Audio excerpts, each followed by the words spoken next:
Welcome back after the break. Of viewers, हमें पता है कि रमज़ानुल मुबारक में बस कुछ ही दिन बाकी रह गए हैं और हर आदमी का इस वक्त ये सवाल है कि इस बार रमज़ान में आवाम के रिलीफ के लिए क्या इकदाम किए गए हैं। टू बी वेरी ऑनेस्ट, अभी कोई खातर ख्वाह इकदाम उस तरह से नज़र नहीं आ रहे।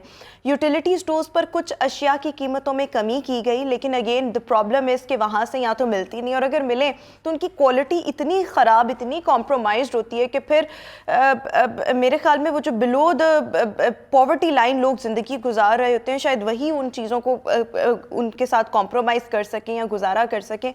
अदरवाइज़ कोई भी जो इंसान है वो इस तरह का सब स्टैंडर्ड कोई भी आटा या चीनी अगर आपको मिल रहा है, सो उसके लिए उसको यूज़ करना, कंज्यूम करना बहुत ज़्यादा प्रॉब्लमेटिक हो जाता है। लोग नहीं करते इस्तेमाल, अगेन मिलती भी नहीं है चीज़ें। इसके साथ साथ हुकूमत ने अभी आवाम में एक तरह से अपनी तरफ से रिलीफ देने की बात की है कि जी हम आटा जो है उस पर सब्सिडी देंगे, या जो गरीब घराने हैं उनमें मुफ्त आटा तकसीम करेंगे, कैश भी देंगे। लेकिन इसका क्या क्राइटेरिया होगा, और ये जो कैश वाली चीज़ है इसको किस तरह से मैनेज किया जाएगा। और अगेन अगर आप किसी को 2-3 हज़ार रुपए दे देते हैं तो वो किस तरह से उसमें गुजारा करेगा। महंगाई आसमान को छू रही है और आपने किसी को 2-3 आई डोंट नो कितनी अमाउंट जो है वो मख्तस की गई है इस काम के लिए।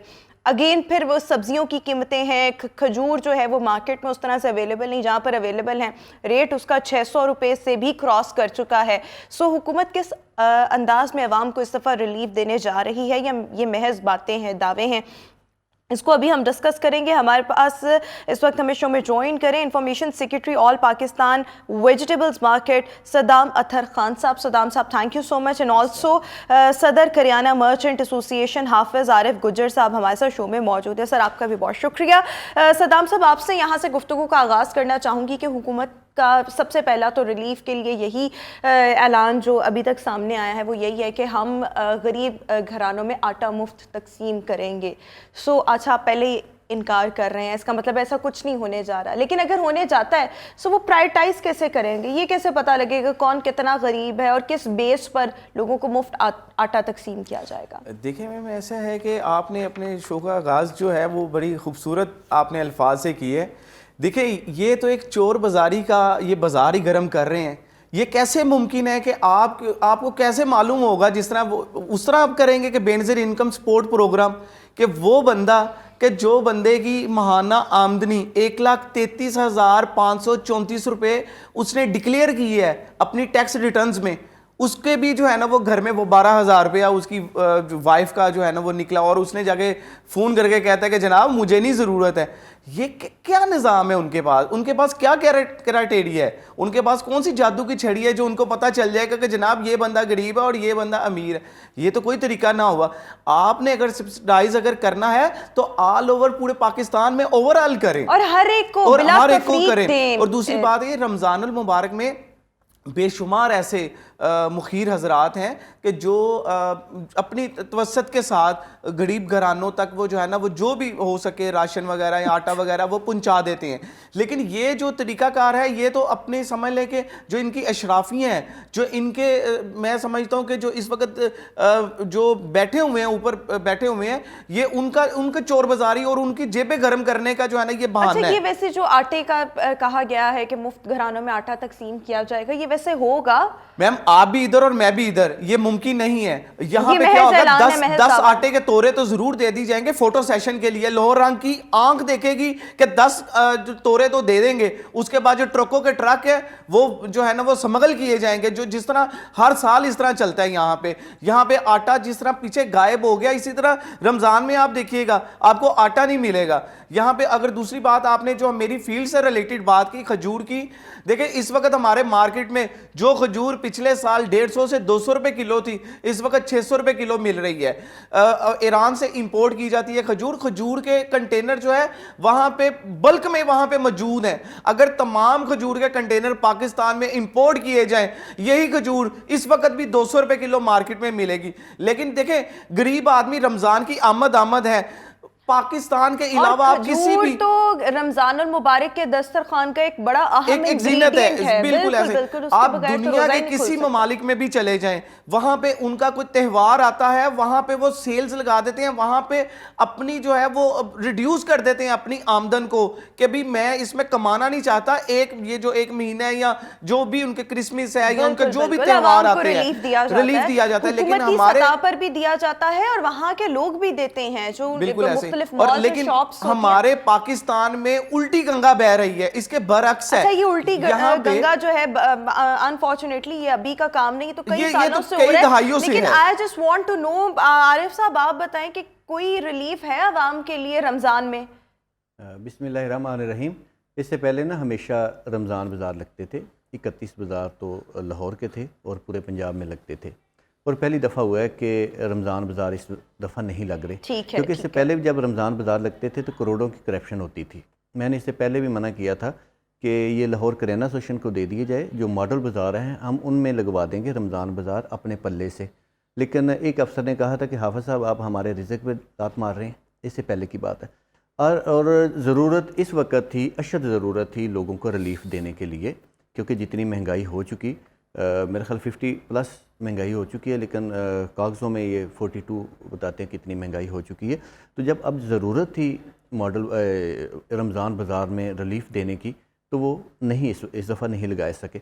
और दूसरा जो आटे की बात कही थी, वो इन्होंने कहा था कि बेनज़ीर इनकम जो रजिस्टर्ड हैं लोग, उनको तकरीबन 4000 के करीब हम उनके अकाउंट में ट्रांसफ़र कर देंगे, अभी तक नहीं हुआ। दूसरा गवर्नमेंट ने ऐलान किया था कि हम वो ही रिलीफ़ बिजली के बिलों में दे देंगे, लेकिन अभी तक वो नहीं हो नहीं सका ना। इनका ख्याल था कि जो 200 यूनिट से कम है, ये बात हुई थी पिछले हफ्ते ना CM हाउस में, कि रिलीफ़ देने के लिए ये भी है कि बिजली के बिलों में कर दें, लेकिन नहीं हो सका क्योंकि रमज़ान बिल्कुल सर पे है। और दूसरी बात ये है कि हाँ, ये कहते हैं कि रमज़ान बाज़ारों के लिए या दूसरे के लिए हमारे पास पैसे नहीं, इंटरटेनमेंट के लिए, PSL के लिए इनके पास पैसे हैं, लेकिन आवाम को ये चीज़ें कतई नहीं चाहिए। सबसे पहले उनकी रोटी जो तंग है ना, वो चीज़ चाहिए। और बहुत सारी चीज़ें ऐसी करार दे दी गई हैं जो आम आदमी के लिए लग्जरी आइटम करार दे दी गई, जो लोगों की रोज़ाना की ज़रूरत थी, जैसे घी था, ऑयल की कीमतें, चीनी की कीमतें। अभी एक हफ्ते में 10 रुपये पर केजी चीनी बढ़ी, क्या लोगों के बजट बढ़ गए? लोगों की कमाइयाँ ज़्यादा होगी? लोगों की आमदन नहीं हो सका, ये चीज़ नहीं। और एक बात मुझे बड़ी समझ आ रही थी, ये रमज़ान की आमद है, तो पहले इससे ना 20-25 साल पहले जहाँ इतने के करीब होते थे कि माएँ कहती थी कि बेटा नमक से रोज़ा अफ्तार कर लो, सवाब होता है। वो सवाब नहीं होता था, उनके पास कोई चीज़ नहीं होती थी। और अब मैं समझता हूँ कि रियासत भी एक माँ है, और ये माँ अब बच्चों को मजबूर कर रही है कि बेटे अफ्तारी फिर नमक के साथ करनी है, फिर आपको सवाब मिलेगा। सवाब नहीं मिलेगा। ये भी चेक कर लें नमक कितने रुपए का मिल रहा है। हाँ जी, वो नमक से भी रोज़ा इफ्तार करना 10 रुपये का मुश्किल पर केजी था, अब 60 रुपये का 800 ग्राम नमक है, जिसके ऊपर भी कोई चेक एंड बैलेंस नहीं है। और हमारे तो लोग ऐसे, इनको जो पता लग जाए ना कि अच्छा नमक अब इस्तेमाल होने लगे या कोई भी चीज़, वो उसकी सुन के ही कीमत महंगी कर देंगे। जी बिल्कुल ऐसे ही है। ये उस मुआशरे में होता है। मुआशरा तो खैर हम अभी तो कौम नहीं बने, अभी तो हजूम है ना। तो जो सद्दाम भाई कह रहे थे ना कि बाहर के मुल्कों में ऐसा होता है, वो कौमें हैं, मज़हब के नाम पे नहीं, वो कौमें हैं, उन पे लेस है। अब दूसरा ये है कि ताजर बरादरी अपने हिसाब से, मुखय्यर हजरात अपने हिसाब से रमज़ान बाज़ार भी लगाएंगे। जैसे लाहौर की करेना एसोसिएशन है, ये लाहौर में 10 पॉइंट ऐसे अपनी जेब से ये लगाने जा रही है, इंशाअल्लाह ताला वो लगाएंगे। हम तो कहते हैं कि सिर्फ मीडिया हमें अप्रिशिएट ही कर दे, जो हम अपने पल्ले से लगा रहे हैं। गवर्नमेंट एक अलग चीज़ है, बिल्कुल ठीक हो गया। मैं जानना भी चाहूँगी कि जो आप मॉडल बाजार लगा रहे हैं, उनके पॉइंट्स कहाँ कहाँ होंगे और कौन कौन सी चीज़ें जो है वो मार्केट से कम कीमत पर। ऑब्वियसली मॉडल बाजार कोई क्यों जाएगा, वो इसीलिए जाएगा ना कि जो चीज़ उसको चाहिए वो थोड़ी कम कीमत पर मिल जाए, थोड़ी बचत हो जाए। सो उस पर भी बात करेंगे कि कितना रिलीफ आवाम को इस हवाले से दिया जाएगा, उस पर भी बात करेंगे। अभी हम ज़रा शो में एक ब्रेक शामिल कर लें, ब्रेक के बाद वापस आएंगे, इसी पर मज़ीद गुफ्तगू करेंगे इस टॉपिक पर कि आवाम को किस तरह से रिलीफ मिलेगा या नहीं मिलेगा। वैसे अपेरेंटली तो लग रहा है नहीं मिलेगा, लोगों को अपनी मदद आपके तहत कुछ करना पड़ेगा। लेकिन अभी आप हमारे साथ रहिएगा। Stay with us and good morning.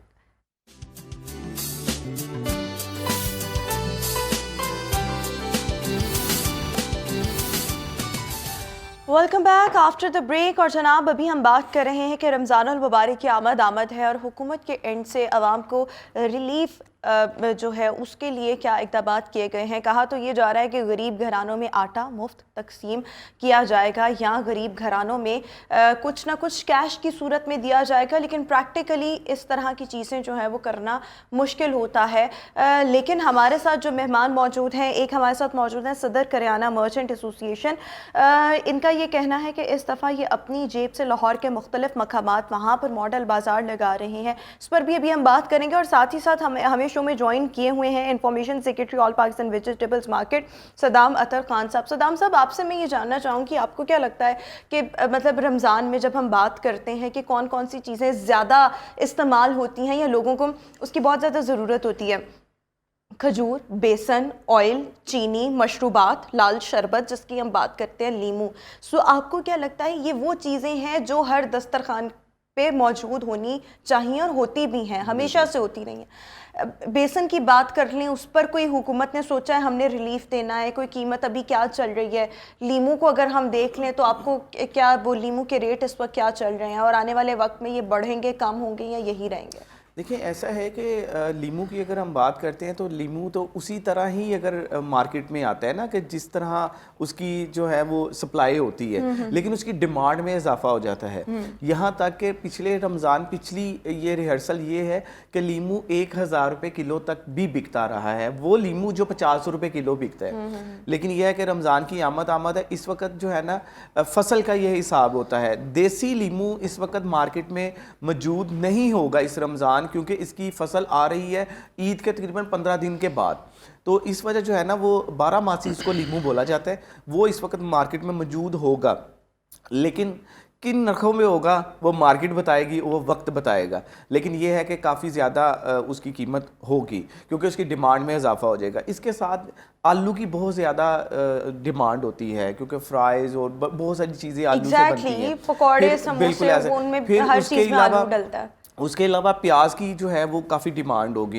अभी आपने देखा कि हमारे पाकिस्तान में जो सैलाब आया था, सैलाब से जो प्याज की फसलें हैं वो सारी तबाह हो गई थी, लेकिन दोबारा से फिर जो है ना उन्होंने फसल जो है ना वो काश्त की।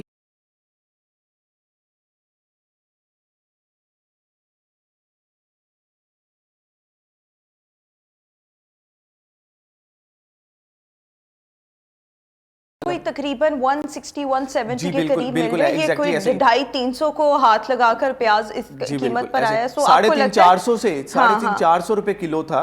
तो आपको क्या लग रहा है ये कीमत में हम कमी देखेंगे? जी बिल्कुल प्याज की बेसन की कीमत जो है ना, देखें एक चीज़ है कि गवर्नमेंट ऑफ पंजाब की तरफ से रेट लिस्ट इशू की जाती है कि ये हाफिज आरिफ साहब भी इस चीज़ को जो है ना वो बताएंगे, क्योंकि ये डायरेक्टली इस चीज़ को करियाना मर्चेंट एसोसिएशन को डील करते हैं कि ये जो है ना मैं तो एक सारिफ एक बात कर रहा हूँ इसमें ना कि अगर देखा जाए तो ये रेट लिस्ट के मुताबिक अगर बेसन की बात करें, बेसन की रेट लिस्ट का उन्होंने लिखा है कि जी इतने रुपए किलो, उतने रुपए किलो कहीं किसी मार्केट से नहीं मिलता, किसी बाजार से नहीं मिलता, किसी दुकानदार से नहीं मिलता। हाँ, जो रमज़ान बाजार लगाते थे वो गवर्नमेंट ऑफ पंजाब की तरफ से जो लगाए जाते थे वहाँ पे वो ज़बरदस्ती उस रेट पे बकवाते थे क्योंकि वहाँ पे गिराव फरोशी नहीं होने देते। लेकिन ये है कि जो छोटी दुकानदार है या जितने बाजार हैं या जितने बड़े डिपार्टमेंटल स्टोर हैं वहाँ पे आपको एक डीसी काउंटर तो जरूर लगा होगा, लेकिन वो नाकस चीज होती है। अगेन वही क्वालिटी नहीं ना ठीक वो होती। आप अपने घर में इस्तेमाल कर सकते हैं ना मैं अपने घर में इस्तेमाल कर सकता हूँ। और वहां पे जो अच्छी क्वालिटी की होगी वो उनका अपना रेट होगा। जिस तरह हाफिज आरिफ साहब ने बताया कि जी दालें हम इंपोर्ट कर रहे हैं, देखिए हम एक जरी मुल्क है, हमारा जो है ना एक जरी मुल्क है पाकिस्तान जो है, और हमें जरूरत पड़ रही है कि दालें, सब्जियां, ये तमाम चीजें जो है वो इंपोर्ट करनी पड़ती है। और पाकिस्तान की जो फसल है और दूसरी जगह देखें पाकिस्तान की जो जमीन है, इस तरह की दुनिया में कहीं जमीन नहीं है इस तरह की जबरदस्त किस्म की। ये तो मैं कहता हूँ गोरे भी कहते हैं कि आपके पाकिस्तान की जो जमीन अगेन जो प्रॉब्लम आती है ना वो हमेशा गरीब आदमी के लिए आती है, अमीर तो कुछ ना कुछ कर लेता है। लेकिन अब देखें अभी ये कमिंग मैंगो आ रहा है, आम आ रहा है, जो बेहतरीन किस्म का जो जबरदस्त किस्म का मैंगो होता है, आम होता है, वो हम एक्सपोर्ट कर देते हैं।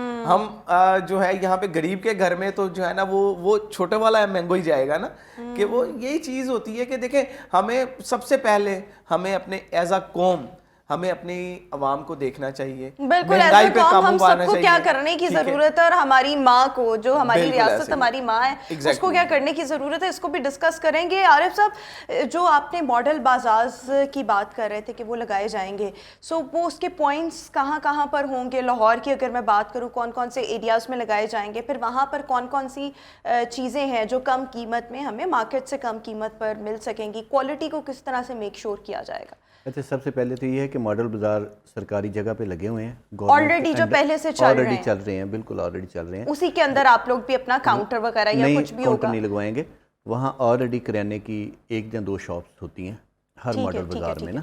उन करियाना शॉप्स पे ही आपको कम कीमत पर चीज़ें जी, मिलेंगी। वो करेंगे। और इसके अलावा ये तकरीबन 8 हैं, और इसके अलावा तकरीबन 10 शॉप्स और जो सिलेक्ट हुई हैं वो पूरे लाहौर में हैं, हर टाउन में 1 होगी।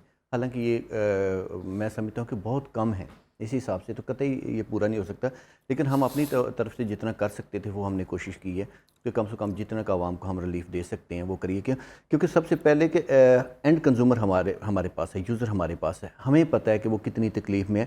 कि कई दफ़ा होता है कि हमें बिल 3 दफ़ा बनाना पड़ता है कि कस्टमर कहता है कि यार देखिए ये कितने बिल बना है, जितना बिल बना है। बड़ी तकलीफ़ बात है ये कि हमें पता है कि कस्टमर की जो कैपेसिटी है ख़रीदारी की वो ख़त्म हो चुकी हुई है।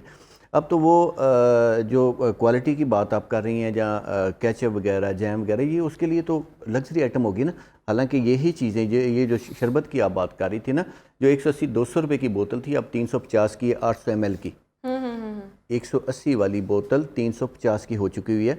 जो केचप की थी वो 180-200 की थी, अब 350 रुपये की हो चुकी हुई है। खजूर का भी यही था कि जो 9,000 की थी, अब मेरा ख्याल 18,000 रुपये मन या 23,000 रुपये मन हो चुकी है वो। दूसरी पकौड़ियाँ थी, वो रमज़ान के लिए बड़ी लाजमी होती हैं। जब बेसन होता है, सफ़ेद चने हैं, इन पे लेस तो लगी है, लेकिन यही चीज़ें थी। ये तकरीबन 150 रुपये पर केजी। ये लेकिन आपको वहाँ से मिलेगी मॉडल बाजार से। वैसे तो हुकूमत ने इस दफ़ा कोई रमज़ान बाजार उस तरह से लगा नहीं रहे, सो ना लगाने की वजह से बड़ी मकूल इन्होंने कहा जी हम कंट्रोल नहीं कर सकते। नाहिली इनकी ये है कि इंतज़ामिया किस काम की है, सिर्फ तनख्वाहें लेने के लिए कि अगर ये कंट्रोल नहीं कर सकते, ना हम तो निगरान हुकूमत है। ये निगरान हुकूमत को कोई हक नहीं है फिर फैसले करने का, कोई हक नहीं है PSL पे करोड़ों रुपया लगाने के लिए। तो अगर इनके पास इंटरटेनमेंट के लिए पैसे हैं, आवाम के लिए नहीं पैसे, आवाम के लिए लेकिन अपेरेंटली हमें कोई रिलीफ मिलता इस दफ़ा दिखाई नहीं दे रहा। बहुत शुक्रिया। हाफिज़ आरिफ गुज्जर साहब हमारे साथ शो में मौजूद थे, और साथ ही साथ सदाम अतर खान साहब भी हमारे साथ शो में मौजूद थे। व्यूअर्स, अभी हम शो में एक ब्रेक शामिल करेंगे, हाजिर होंगे एक ब्रेक के बाद। Stay with us.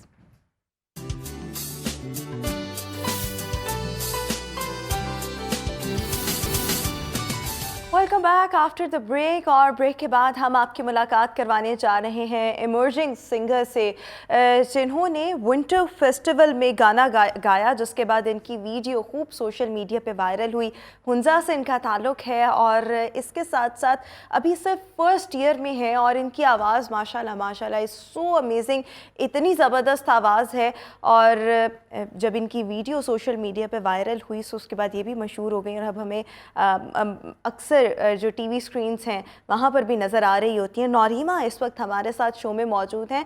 नौरीमा, thank you so much and good morning. So Naurima, सबसे पहले ये बताओ कि आपकी फीलिंग्स क्या थी जब आपकी वीडियो वायरल हुई, और फिर डिफरेंट लोगों ने आपसे, डिफरेंट टीवी चैनल्स ने आपसे, यूट्यूबर्स ने आपसे कॉन्टैक्ट शुरू किया और आपसे इंटरव्यू का कहा, ये आपने एक्सपेक्ट किया था? जी, thank you for having me. तो मैंने ये चीज़ें बिल्कुल भी एक्सपेक्ट नहीं की थी कि मेरे साथ ये चीज़ें होंगी। मुझे इस स्टेज तक पहुंचने के लिए शायद काफ़ी मेहनत करनी थी, लेकिन ये सब इतनी अचानक से हो गया। इट वाज अ ड्रीम कि ये सब हो, एंड मुझे यकीन नहीं था कि ये सब चीज़ें इतनी जल्दी होंगी, लेकिन बहुत शुक्र है अल्लाह का कि ये चीज़ें होगी, and I am just working on this. So अब आपके लिए जो पाथ है वो आसान हो गया? जी, आसान तो हो गया है, लेकिन फिर भी मुझे काफ़ी मेहनत करनी है अपने उस ड्रीम, उस गोल तक पहुंचने के लिए। बिल्कुल ठीक। अच्छा नौरीमा, ये बताओ कि आपको सिंगिंग का शौक तो ऑब्वियसली हमेशा से ही था, लेकिन आपने गाना कब से गाना स्टार्ट किया? मोस्ट ऑफ द टाइम हम ये देखते हैं जिन बच्चों को, अभी तो आप बिल्कुल, यू आर सो यंग माशाल्लाह, सो जिनको शौक होता है वो किसी स्कूल में कोई ना कोई परफॉर्म कर रहे होते हैं, किसी न किसी कंपटीशन में, सिंगिंग कंपटीशन में पार्टिसिपेट कर रहे होते हैं। आपने भी क्या हमेशा से ऐसे ही पार्टिसिपेट किया, और फिर ये विंटर फेस्टिवल वाला एक्सपीरियंस, और how did you get into this? जी, तो मैं बहुत छोटी थी, मैंने स्टार्ट किया था सिंगिंग। मैं कॉलेज के स्कूल के प्रोग्राम्स, कॉलेज के प्रोग्राम्स और कम्युनिटी लेवल के जो प्रोग्राम्स होते थे छोटे-छोटे, मैं पार्टिसिपेट करती थी। और विंटर में जब मैंने विंटर गेम्स में मैं ऑलरेडी इन हूँ, तो मेरा जो क्लब है वुल्किन विंटर क्लब, वो मुझे अपॉर्चुनिटी प्लेटफॉर्म दे रहा होता था कि ताकि मैं परफॉर्म करूँ। तो ये भी बस हम बैठे हुए थे, जैम कर रहे थे और फिर मैंने गा लिया। बिल्कुल ठीक हो गया नौरीमा। मज़ीद भी हम ज़रा आपसे गुफ्तगू का सिलसिला आगे बढ़ाएंगे, लेकिन मैं आपसे रिक्वेस्ट ये करना चाहूँगी कि ये जो आपकी हैंड्स फ्री है, इसका जो माइक है वो अपने पास थोड़ा करीब कर लें, बिकॉज हमें आपको सुनने में थोड़ा प्रॉब्लम हो रहा है। बिल्कुल ठीक हो गया। अच्छा नौरीमा, एक और चीज़ ये बताओ कि अभी आपको शौक किन किन चीज़ों का है, and how is the life in Hunza? अभी जो मेरा शौक है वो यही गेम्स, फुटबॉल और आइस स्केटिंग। और इसके अलावा मैंने रिसेंटली अभी पोइट्रीज इंग्लिश में मैंने पोएम्स लिखने स्टार्ट किए हैं, तो उनके साथ ज़्यादा बिजी होती हूँ। वंजा की लाइफस्टाइल की बात करें तो वंजा में बिल्कुल सिंपल लाइफस्टाइल है। बस यही। बिल्कुल ठीक हो गया।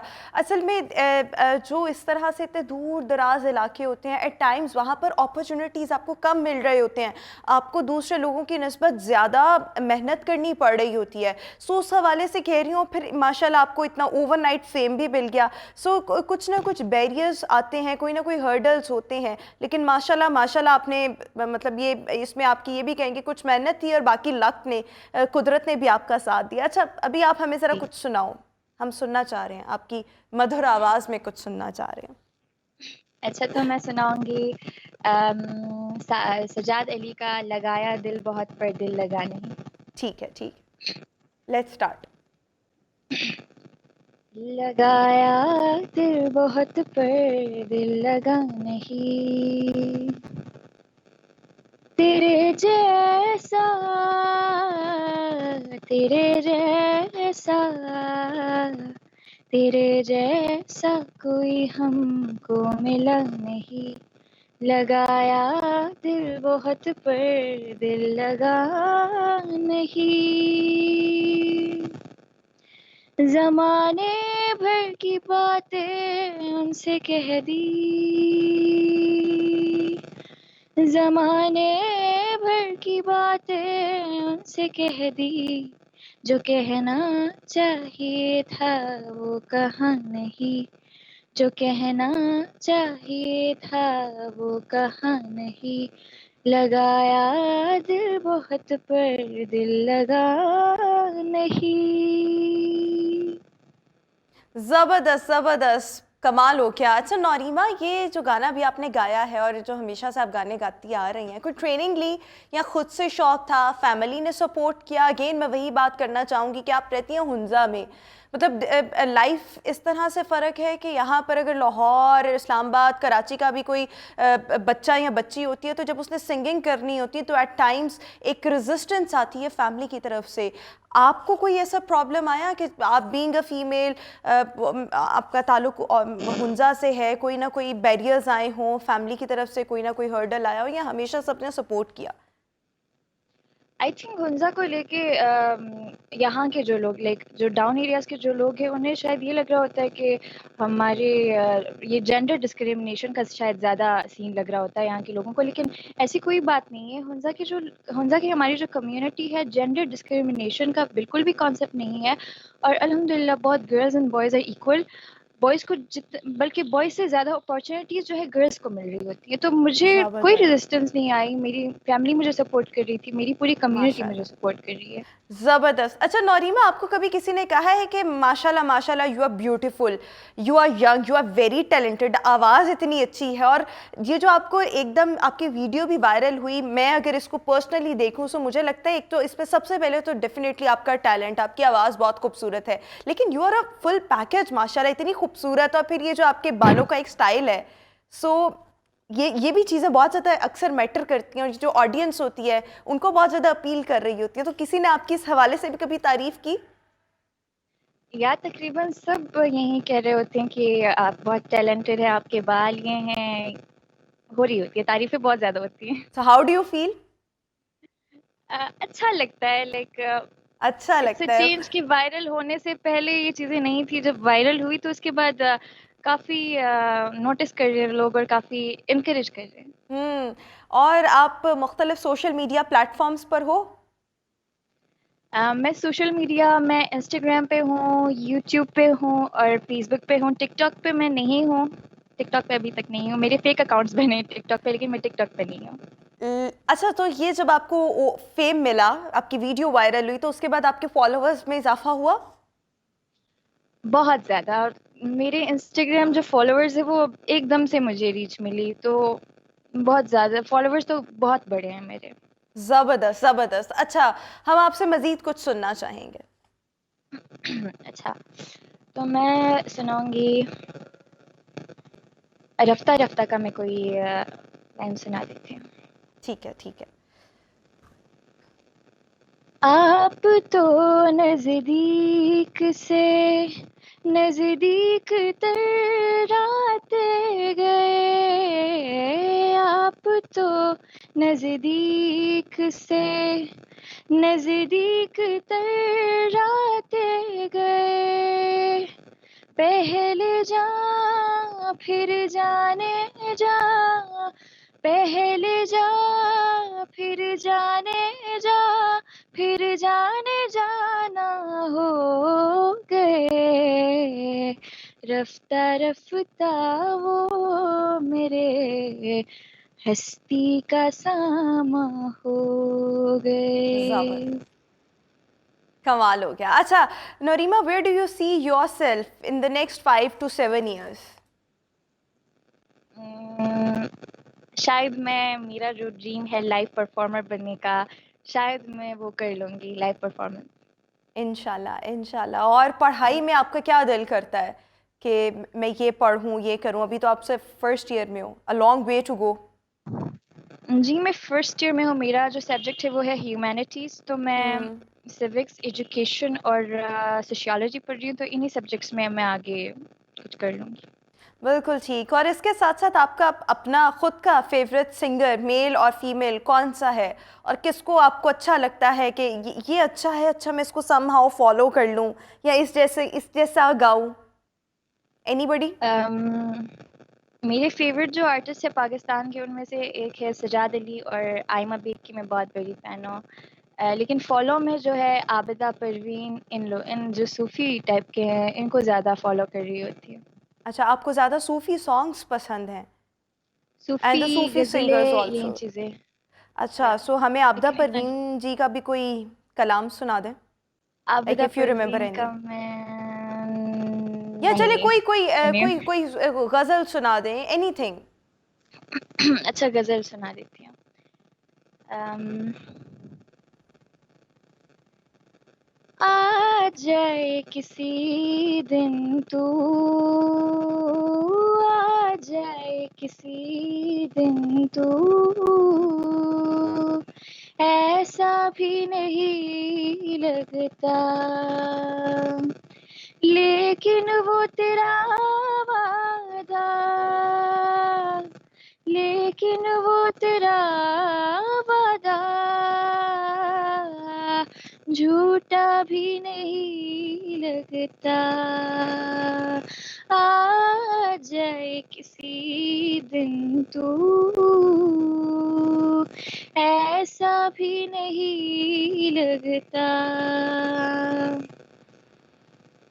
ज़बरदस्त ज़बरदस्त। अच्छा नौरीमा, ये जो गज़ल है, इसकी गायकी इज़ नॉट इजी, इसके जो नोट्स हैं उनको मैनेज करना, तो ये वाली ट्रेनिंग भी, मतलब आप खुद से ही गा गा के या सुन सुन के गाना आ गया, या कोई आपने कभी किसी से प्रैक्टिस ली, ट्रेनिंग ली? मुझे अभी तक म्यूज़िक का कोई आइडिया नहीं है, मुझे अब तक म्यूज़िक मैंने कोई ट्रेनिंग नहीं ली, लेकिन मैंने बचपन से ही, मैं जो गज़लें होती थी मैं उन्हें प्रैक्टिस करती थी, वो जैसे गाते थे मैं उन्हीं की तरह प्रैक्टिस करती थी, उन्हीं की तरह गाने की कोशिश करती थी। बिल्कुल ठीक। और अभी आपसे किसी ने कोई कांटेक्ट करने की कोशिश की कि आप हमारे इस प्लेटफॉर्म पर आके गाना गाएं, आप हमारे फलां शो के लिए गाना गाएं, यहाँ पर लाइव परफॉर्म करें, जब से आपकी वीडियो वायरल हुई है इसके बाद? अम, मेरे हुंज़ा लेवल पे जो इवेंट्स होते हैं यहाँ, इस्लामाबाद और इन एरियाज़ में। यहाँ पर मुझे काफ़ी लोगों ने फॉलो किया है, लेकिन ओवरऑल किसी ने अभी तक मुझे कोई इनविटेशन वगैरह नहीं दी। बस यही मेरी कम्युनिटी भी अभी तक कम्युनिटी मुझे सपोर्ट की। बिल्कुल ठीक हो गया, लेकिन इंशाल्लाह इंशाल्लाह one day you will be very very successful और आप बहुत बड़ी सिंगर बनेंगे और जो आपका लाइव परफॉर्म करने का ख्वाब है इंशाल्लाह इंशाल्लाह वो भी पूरा होगा। Thank you so much and all the very best Naurima, आपने हमारे शो के लिए वक्त निकाला। व्यूअर्स, इसी के साथ ही हमारा आज का शो अपने इख्तिताम को पहुंचा है। मुझे दीजिए इजाज़त, अल्लाह हाफ़िज़।